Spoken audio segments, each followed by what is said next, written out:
opening statement, we're trying to make all the money we're losing on football and men's basketball tournament back by having 4-hour timeouts during the freaking game. I've never seen as long a timeouts. This is worse than the Final Four. But other than that, we got off to a great start. I liked what happened to our team when they came back early and took a 1-point lead. Was that the 17-0, Steve? Got a bad crick in my neck for trying to figure out what to do during the timeouts. But we had a 17-0 run at that point. I think Andrew Playtech had a block shot and then 1 steal and 1 deflection. I think Armando had a block shot during that time period. We weren't nearly as smooth offensively as I'd like for us to be. But during that stretch in that second half from the 17-0 run, I thought most of it was fueled by our defensive play. And that's it, guys. First game, got to win. Get home quickly, get something to eat, and eat turkey tomorrow. All right, first question, Greg Barnes.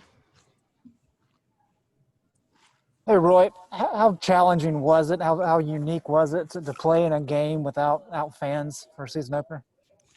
You know, Greg, it was not fun, not as much fun.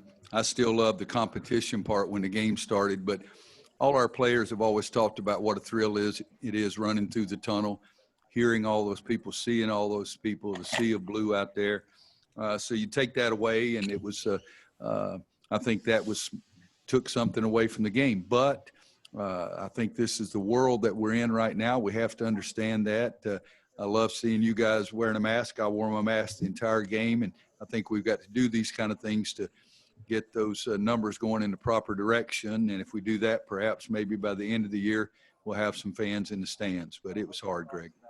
And Roy, did want to ask, Walker Kessler and Puff Johnson didn't play many minutes. Can you offer an explanation why? Yeah, they've just finished going through the COVID protocols and missed several practices down the last couple of weeks. And so they're back with us. They're good, and gave them a few minutes. So hopefully it'll help us down the road. Thank you. Thank you. Brian Keys, next question. Yeah, Roy, just what were you seeing at the start of the second half when Charleston was able to come back and take the lead? What was the issue happening? Guarding the ball was a big part of it, and talking on defense was a big part of it. I think they started driving us to the basket and getting about anything, and then we had 2 really bad reads there, and both of them one ended up being a 3-point shot, and the other one ended up being a layup. So it wasn't good, but hopefully we'll learn things from the tape. And then what do you think is the number one thing you need to improve on right now going forward? It's not one thing. I'd say 2 things, offense and defense both. Thank you. Thank you. It's just being truthful. Brendan Marks, please. Hey, Roy, congratulations. I was just going to ask you how you would evaluate the play of your all-freshman backcourt, how you came to the decision to start both of them, and then also just evaluate how they played overall. I thought they were okay. I think Caleb going to the free throw line, making his free throws, took a couple of bad shots, but I think he was 17 points, 4 assists, only 1 turnover. I don't think RJ had the kind of night that he's been doing in our practices sometimes, but he made 2 big baskets on the break, 1 on the break and 1 in the second half on a drive. But they've really done a nice job in the preseason practice, and started because I thought they gave us the best chance to have our best 5 out there. Thank you. Thank you. C.L. Brown. Roy, I apologize. Brown. Can you hear me? Yes. Okay, I apologize if this was asked. I'm having some technical difficulties.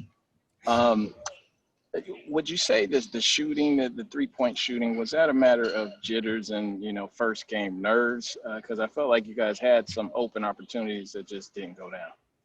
Well, I think we're going to be a much better shooting team than we were last year. We didn't show it tonight. But, guys, we had 4 freshmen in the top 6 or 7 guys in the game. And this team probably needed an exhibition game and a scrimmage, or 2 exhibition games, maybe more than any team I've ever had. And so the whole thing was different. Just getting them out there in front of the TV cameras. They knew it was there. We had a couple of parents there, and I think hopefully it was experience, because I see us make a lot of shots during practice. Thanks, Coach. Thank you. Mike Tober. Good evening, Coach. It's nice to see you. Staying on Thanks, staying on the freshman front, I want to ask you your thoughts on the play of Day'Ron Sharp. Obviously, he looked pretty impressive getting up and down today. You know, it was a flip of a coin kind of thing who I was going to start with the big guys because Day'Ron's had a magnificent preseason. And in fact, I was going to start him in the second half, but he already had the 2 fouls, and I didn't want to start him and get the 3rd foul so quickly. But that was the plan, was to start Armando and then start Day'Ron in the second half and start Garrison both halves.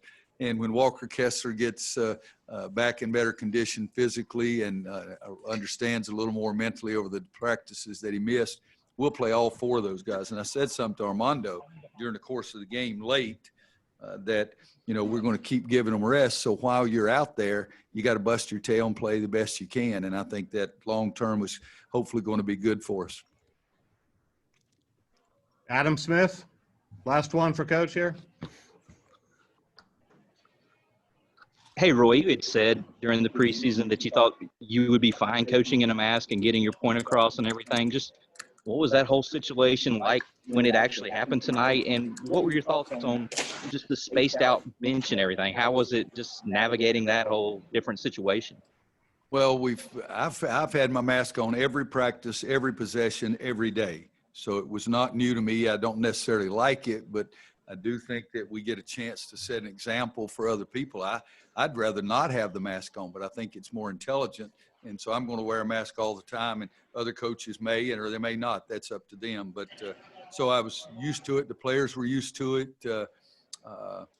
Trying to get your message across perhaps could be a little more difficult, but that was not a problem to me. And the setting, we've had 2 scrimmages amongst ourselves, not anybody else, but we've had 2 scrimmages, and we've had the chairs set like that for those 2 scrimmages. So that was, it was not unusual for us. It was not as comfortable as it is when the crowd's going crazy and enjoying themselves like that. But it was not completely new for us because we've already done that.